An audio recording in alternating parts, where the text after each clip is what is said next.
Queridos amigos da nossa Rádio Rio de Janeiro, sejam bem-vindos a mais um programa Escuta que aí vem história.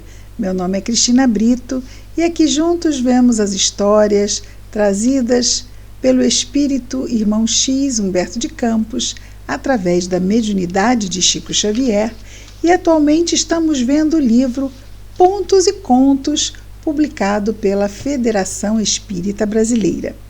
Antes de começarmos a nossa história de hoje, vamos lembrar aos amigos do site da Rádio Rio de Janeiro, www.radioriodejaneiro.am.br. Lá no site da Rádio Rio de Janeiro, nós podemos ouvir os programas da programação da rádio a qualquer hora do dia, qualquer dia da semana. Nós temos lá na grade, na rádio 1400 AM, os horários, tanto dos lançamentos dos programas quanto de suas reprises. Mas no site nós temos as gravações dos últimos programas que foram ao ar, não apenas do Escuta que aí vem história, mas também dos outros programas da Rádio Rio de Janeiro. E isso é muito bom nos dias em que muitas vezes estamos ocupados e perdemos, não é, os programas que tanto gostamos de ouvir. Outra coisa importante do site da Rádio Rio de Janeiro são as informações que lá podemos buscar sobre o Clube da Fraternidade. O Clube da Fraternidade é uma ação dos amigos da Rádio Rio de Janeiro para sua manutenção. É um valor que cada um dos ouvintes pode estar doando mensalmente. Para maiores informações de como fazer isso, lembrando que a Rádio Rio de Janeiro está no ar pelos esforços de todos aqueles que ajudam através do Clube da Fraternidade. Então, maiores informações estão sempre ali disponíveis no site da Rádio Rio de Janeiro. Outro aviso importante é que nós temos o nosso e-mail, sugestões, dúvidas, escuta@radioriodejaneiro.am.br. Outra informação importante é que o programa Escuta que aí vem história tem uma página no Facebook. E agora, a partir do 5º ano do nosso programa, nós estamos postando nessa página do Facebook os programas Escuta que aí vem história, os vídeos, não apenas os áudios. Então, sempre uma semana depois que o vídeo, quer dizer, que o áudio, não é, vai ao ar na rádio. Então, nós podemos estar acessando o vídeo através do Facebook do programa Escuta que aí vem história. Muito bem, dados os nossos avisos, vamos então à nossa história de hoje, que é a história de número 8, cujo título é A Maior Dádiva. Nela vamos ver aqui, contado de uma maneira bem mais pormenorizada, aquela passagem do óbolo da viúva. Então vamos lá. Conta-nos o nosso Humberto de Campos. Na Assembleia Iluminada do Templo de Jerusalém, iluminada aqui, ele usa na verdade o termo luzida, não é?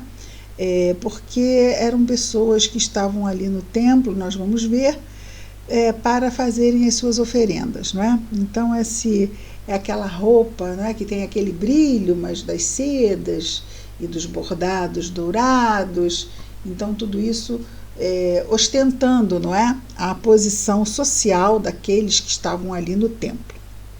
Então essa assembleia luzida, não é, com esse brilho, no templo de Jerusalém, os descendentes do povo escolhido, né, estamos falando de um templo hebreu, estavam ali reunidos os hebreus, que são tidos, não é, como povo escolhido, e foram realmente escolhidos para receber a revelação das leis de Deus, a primeira, não é, que é o Decálogo, os 10 mandamentos, por ser o primeiro povo do planeta Terra a ser monoteísta, o que favoreceu que ali viesse então essa primeira revelação das leis de Deus. Bom, os descendentes do povo escolhido exibiam generosidade invulgar à frente de preciosa arca de contribuições públicas, ou seja, aquele cofre que ficava ali para serem colocados as oferendas, os recursos amoedados. Todos traziam algum tributo de consideração ao Santo dos Santos, na verdade, não é? A Deus, cada qual mostrando a liberalidade da fé. Vestes de linho e valiosas peles, enfeites dourados e aromas indefiníveis impunham ali deliciosas impressões aos sentidos. Então, pessoas muito bem postas na vida, né? Aquelas pessoas que tinham o que dar. Os fariseus, sobretudo, os fariseus era aquele grupo de hebreus, não é? De judeus que estavam ali observando o cumprimento da lei judaica. Os fariseus, sobretudo, demonstravam apurado zelo no culto externo, destacando-se pela beleza das túnicas e pelos ricos presentes ao santuário. Jesus e alguns discípulos, de passagem, acompanhavam as manifestações populares com justificado interesse. Então, Jesus já estava ali buscando uma forma de tirar daquele momento mais uma lição para nós. E Judas, um dos 12 apóstolos, aquele que ao final, não é, entrega Jesus aos homens do templo e que depois comete o suicídio, e Judas entre eles, empolgado pelo volume das oferendas, abeirava-se do cofre aberto, seguindo os menores movimentos dos doadores, com a cobiça flamejante no olhar. Lembrando que Jesus não vai escolher entre os 12 apóstolos espíritos eleitos e iluminados. Ele escolhe pessoas que tinham potencial no bem e que poderiam servir para nós todos como exemplos no esforço de seguir Jesus. É claro que o esforço de seguir Jesus, ele existe mesmo para aqueles que vêm a cair. Não quer dizer que eles não se importem, quer dizer que caíram numa fraqueza. Desculpa. E continua o nosso Humberto de Campos, dizendo o seguinte: a certa altura, aproximou-se do Messias, Judas, e informou: Mestre, Jeroboão, o negociante de tapetes, entregou 20 peças de ouro. Abençoado seja Jeroboão, acentuou Jesus, sereno, porque conseguiu renunciar a excesso apreciável, evitando talvez pesados desgostos. O dinheiro demasiado, quando não se escora no serviço aos semelhantes, é perigoso tirano da alma. Depois de dizer isso, o discípulo Judas voltou ao posto de observação com indisfarçável desapontamento, mas decorridos alguns instantes, reapareceu notificando: Zacarias, o velho perfumista, sentindo-se enfermo e no fim de seus dias, trouxe 100 peças. Bem-aventurado seja ele, disse o Cristo, em tom significativo.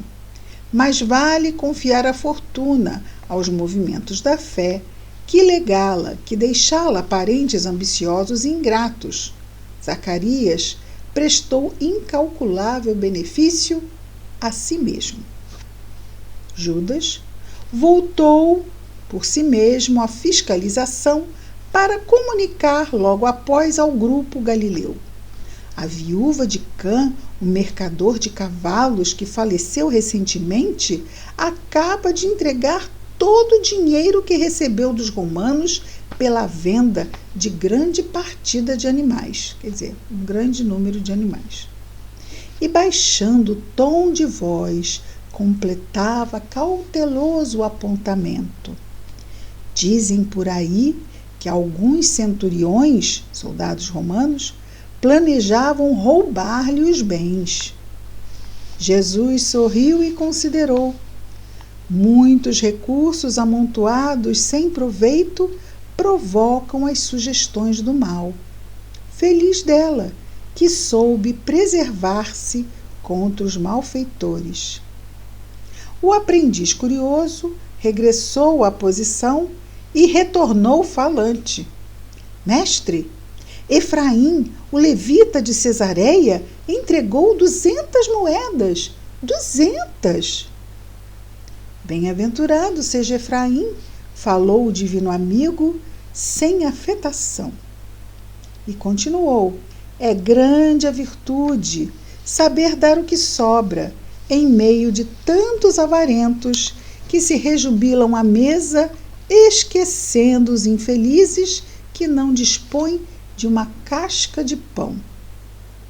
Nesse instante, penetrou o templo uma viúva paupérrima, a julgar pela simplicidade com que se apresentava. Não eram aquelas roupas luxuosas, eram roupinhas muito simples. Diante do sorriso sarcástico de Judas, que estava ali só para ver, né, as grandes doações, o Senhor acompanhou-a de perto, no que foi seguido pelos demais companheiros. A mulher humilde orou e apresentou 2 moedinhas ao Fausto, rico religioso do santuário célebre. Muitos circunstantes riram-se, irônicos, mas Jesus apressou-se em esclarecer.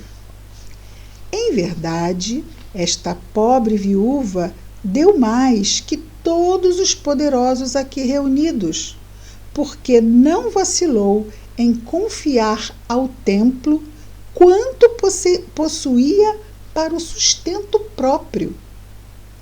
A observação caridosa e bela congelou a crítica reinante. Estava todo mundo ali, né, dando aquelas cortadas, né, sendo duros com aquela pobre viúva.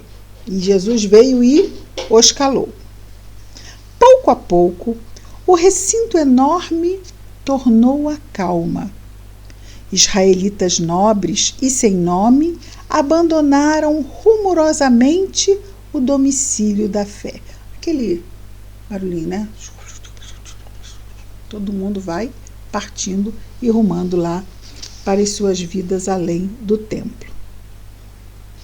Jesus e os apóstolos foram os últimos na retirada. Quando se dispunham a deixar a enorme sala vazia, eis que uma escrava, de rosto avelhantado, ou seja, envelhecido, e passos vacilantes, surgiu no limiar para atender à limpeza. Movimentava-se em minutos rápidos. Aqui recolhe flores esmagadas. Além, absorve em panos úmidos os detritos deixados por enfermos descuidados. Tem um sorriso nos lábios e a paciência no olhar, passando o pano no piso em silêncio, para que o ar se purificasse na sublime residência da lei. E aqui, então, a lei de Deus, que é o templo. Pedro, agora a sós com o Messias, ainda impressionado com as lições recebidas, ousou interrogar: Senhor, foi então a viúva pobre a maior doadora no templo de nosso Pai? Realmente, elucidou Jesus em tom fraterno, a viúva deu muitíssimo, porque, enquanto os grandes senhores aqui testemunharam a própria vaidade com inteligência, desfazendo-se de bens que só lhes constituíam embaraço, a tranquilidade futura, ela entregou ao Todo-Poderoso aquilo que significava alimento para o próprio corpo. Em seguida, leve pausa, apontou com o indicador a serva anônima que se incumbia da limpeza sacrificial e concluiu: a maior benfeitora para Deus aqui, no entanto, ainda não é a viúva humilde que se desfez do pão de um momento. É aquela mulher dobrada de trabalho, frágil e macilenta, que está fornecendo à grandeza do templo o seu próprio suor. Nessa história, então, vemos que o nosso querido irmão X, Humberto de Campos, ele vai além do óbolo da viúva. Ele nos traz, além da doação material, porque muito ou pouco, a história dessa passagem, não é, da vida de Jesus, ela nos fala sobre doações materiais, que aquela pobre viúva deu do que faltava a ela, e que aquela doação material significava muito mais do que aquelas grandes doações feitas pelos homens ricos, que não estavam doando nada do que lhes viesse a fazer falta.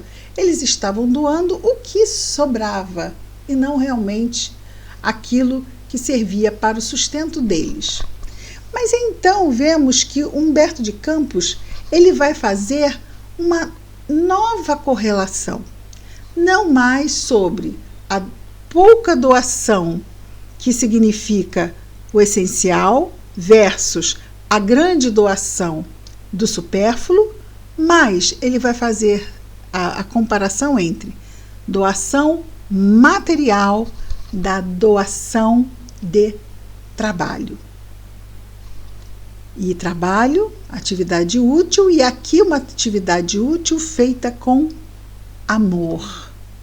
Uma atividade útil feita com consciência, com carinho, com dedicação, com sacrifício. Então ele vai destacar aqui a questão da caridade material e a caridade moral. Então temos ali alguém que está dando o seu suor, que está dando o seu trabalho. E esse valor, porque são dois valores, não é? E vemos que a natureza não dá saltos. Muitas pessoas ainda não conseguem fazer essa caridade do imaterial. Vamos chamar, em vez de moral, não é uma caridade imaterial. Ainda é mais fácil dar coisas. Não que elas não sejam valorosas, porque Jesus, vamos perceber, que em cada grande doação que foi dada, até essas grandes doações que foram dadas, foram abençoadas ali por Jesus, foram tidas como boas práticas. Mas ele destaca que essas boas práticas foram principalmente boas práticas para a própria pessoa, já que aquele excesso poderia causar quedas a essas pessoas. Então elas deram um destino útil, um destino bom para esses valores amoedados, e assim se precaviam de embaraços que esses valores amoedados poderiam trazer para elas. Mas há o outro tipo de valor que não nos causa embaraços, que é a nossa disponibilidade e a nossa capacidade de trabalharmos, de doarmos. E quando doamos o nosso trabalho no bem, estamos doando algo que é muito valioso hoje em dia, que é o tempo. Doamos o nosso tempo. E hoje o tempo está correndo tão rápido e todo mundo diz o quê? O que todo mundo costuma dizer hoje em dia? Não tenho tempo. Ai, mas e agora o que eu faço? Já estou atrasado, é um corre-corre, é Natal, e quando a gente vê é Natal de novo, é segunda, e quando a gente pisca é segunda de novo, e o tempo está passando. Ai, eu podia ajudar nisso, mas eu não tenho tempo.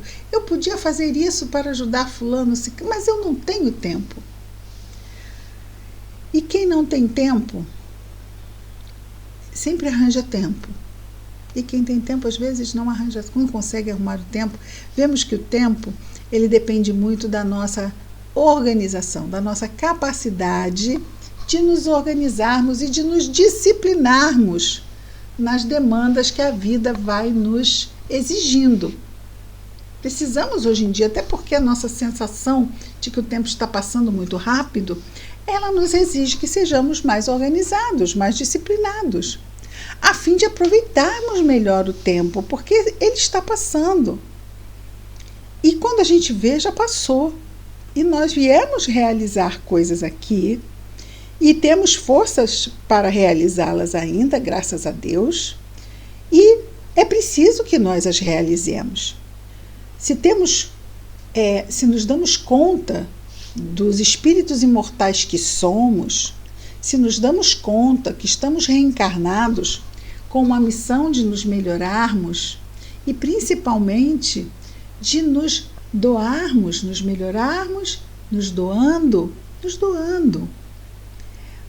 muitas vezes coisas materiais, mas doarmos também o nosso tempo, o nosso esforço, o nosso trabalho, a nossa dedicação.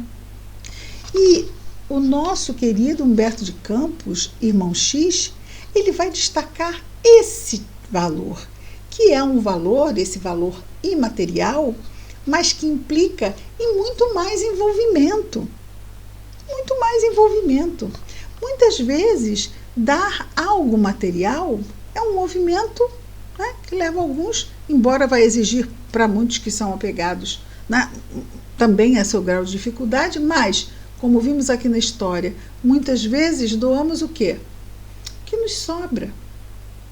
Quantos e quantos bazares temos? E a gente costuma brincar, vamos tirar daqueles armários, aquelas roupas que estão ali, reféns, vamos libertá-las, vamos deixar que elas sirvam a outras pessoas, não é isso? Então a gente fica doando muitas vezes o que está sobrando. Quando nós nos envolvemos mais, e hoje temos aí um grande movimento pelo voluntariado, e o voluntariado não é só na casa espírita, existem voluntariados em vários lugares dentro da nossa sociedade.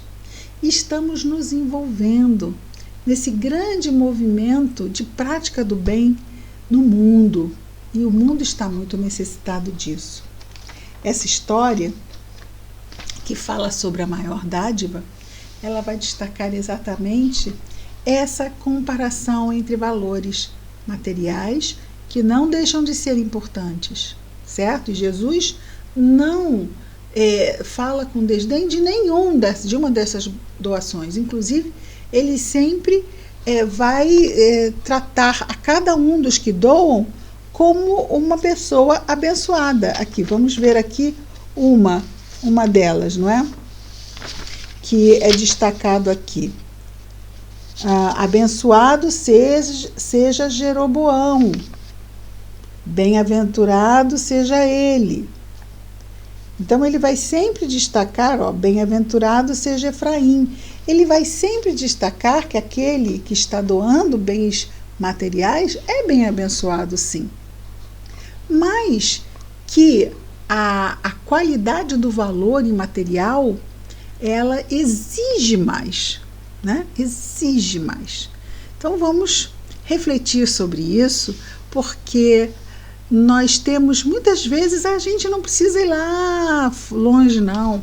Na nossa família, os grandes desafios de nós estarmos nos doando. Às vezes temos uma tia que está adoentada, precisando de alguém que fique a seu lado no leito, alguém que esteja próximo de nós, que esteja necessitado da nossa presença, do nosso tempo, da nossa dedicação.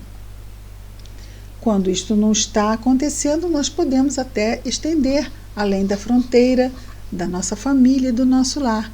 Mas muitas vezes nós vamos encontrar muito próximos de nós os necessitados desse tipo de investimento dos valores imateriais. Vamos ficar por aqui pedindo que Jesus nos abençoe a todos e na próxima semana estaremos de volta com mais um programa Escuta, que aí vem história, vendo atualmente o livro Pontos e Contos. Muita paz a todos.